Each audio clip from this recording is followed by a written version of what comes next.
This is Scott Spears, and today we're joined by an old pal of mine, Dean of the White House Press Corps, Helen Thomas, in a new segment we call From the Front Row As I See It, which we'll do from time to time whenever Helen's available. Helen, how are you? Well, I'm former.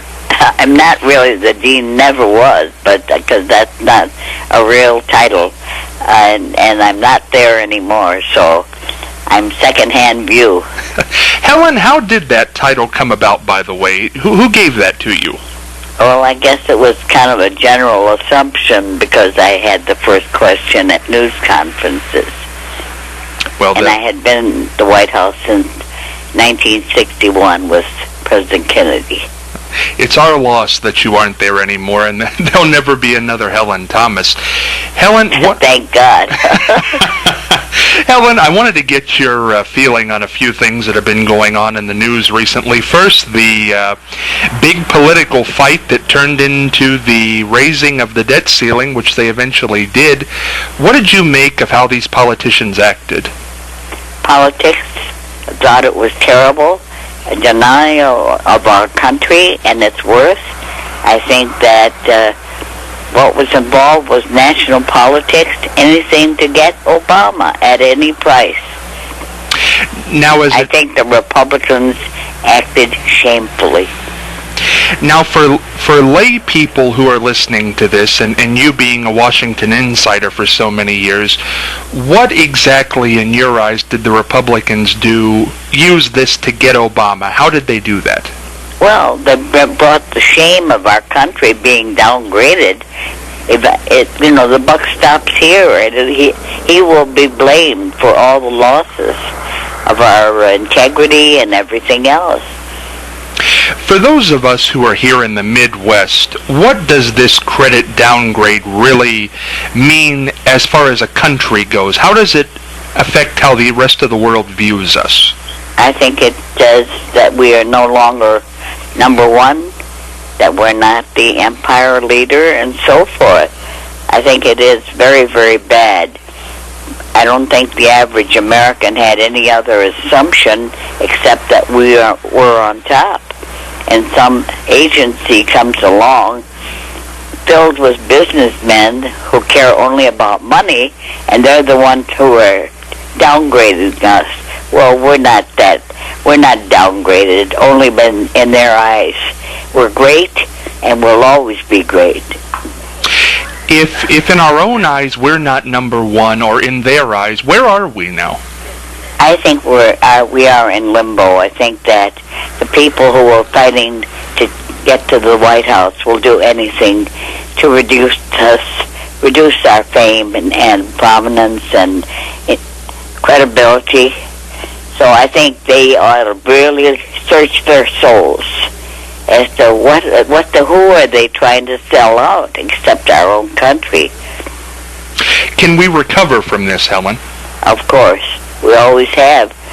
When we got back from the Great Depression, that was the worst. Has it been this bad since the Great Depression? No.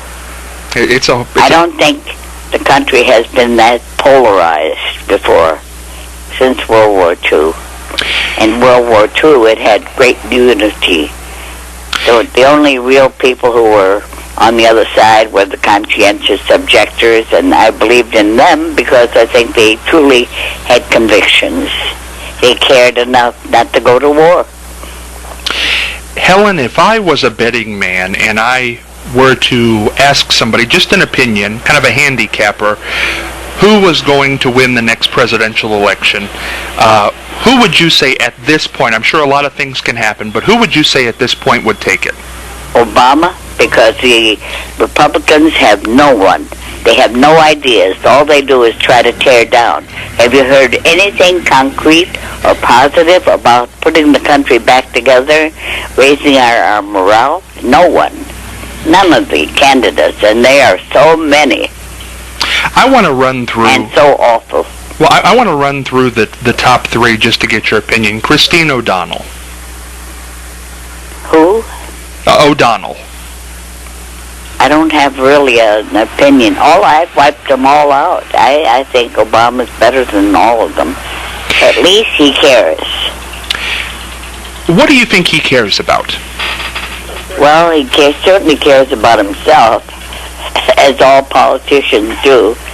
But I think he would like to achieve unification of our country again, bringing us together. It sounds so familiar. I don't understand how far they'll go to defeat him, and how they not know that they're destroying our country, and faith and confidence in it. Helen, why do the Republicans and people in general hate him so much? I don't think they hate him so much, but I do think there is a racial barrier there. Do you think in this country we'll ever overcome that? Absolutely. I do think having a black president is a quantum jump. Yes. Quantum leap. Sure, eventually all this stuff, horror, will fade away. Helen, we're approaching the 10-year anniversary of 9/11. First of all, where were you when that happened? I was in my office in Washington, watching television, CNN. And what did you think? Well, I certainly didn't think it would have repercussions of a 10-year war. All the people in 9/11 died. Those, the culprits, or whatever. So I think it's been horrifying. I mean, who's going to pay the price? Innocent people? And they did.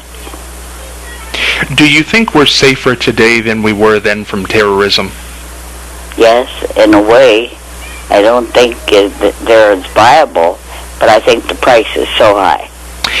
In an interview with National Geographic that's going to air at the end of this month, President Bush gave his thoughts on the day 9/11 happened, September 11th, 2011. He was in a classroom in Florida, and he said the reason he waited 12 minutes to do anything was because he didn't want to cause panic.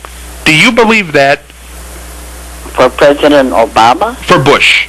Oh, for Bush. Yes. Yes, I think he was unaware of the repercussions. I do think he probably didn't want to cause the panic, but at the same time he caused the horror of it all. How did he do that, Helen? He built up such a hostility. 9/11, everyone died who was involved. So what do? Carry on a war? Kill thousands and thousands upon thousands for 10 years, including our own people? What kind of stuff is that? Why would you do that? I mean, have you no sense of history or who's involved or who has to pay the price? You know, Helen, I haven't talked to you since then, and it just came into my mind. What did you make of the capture of Osama Bin Laden? Well, I thought that he should have been captured, not killed. And why is that? Because we would have heard his story, and he would have been given his just result, not just be shot by a Navy SEAL and killed, and leaving lots of questions. I think we should learn from our horrors. I think a lot of people would agree with you on that. Last thing I want to touch on here before I let you go, Helen. We lost First Lady Betty Ford. What were your thoughts on Betty Ford? I loved her. I thought that she was the most honest First Lady that ever lived in the White House. She called them as she saw them. She wasn't afraid to say that she had been attached to drugs and was an alcoholic. She was always sure that people would be forgiving, and she was right. Helen, you go to a lot of parties and went to a lot of parties in Washington. Was there ever a personal experience with Betty Ford that we didn't see that you'd like to share? Well, they wouldn't be at parties. I loved her because of her honesty, and she was so candid. When someone said, when she was interviewed, that what if your daughter had an affair? She was 18 years old. She said, I wouldn't be a bit surprised. When we used to tell her about President Ford falling over himself, being so awkward, she said, so what else is new? I mean, she was a true Midwestern great lady. Classy One woman. of the best. Classy woman. Helen, it's always a pleasure to speak with you. You're just there are no words to describe your experience and your forthrightness, which I think we all appreciate. It's kind of refreshing. Well, when you reach my age, you have to be honest. Where else to do? Where else to go? Well, Helen also recently celebrated a birthday. Happy belated birthday, Helen. Thank you. Take care and stay well. Thank you. Scott Spears with the former Dean of the White House Press Corps, Helen Thomas.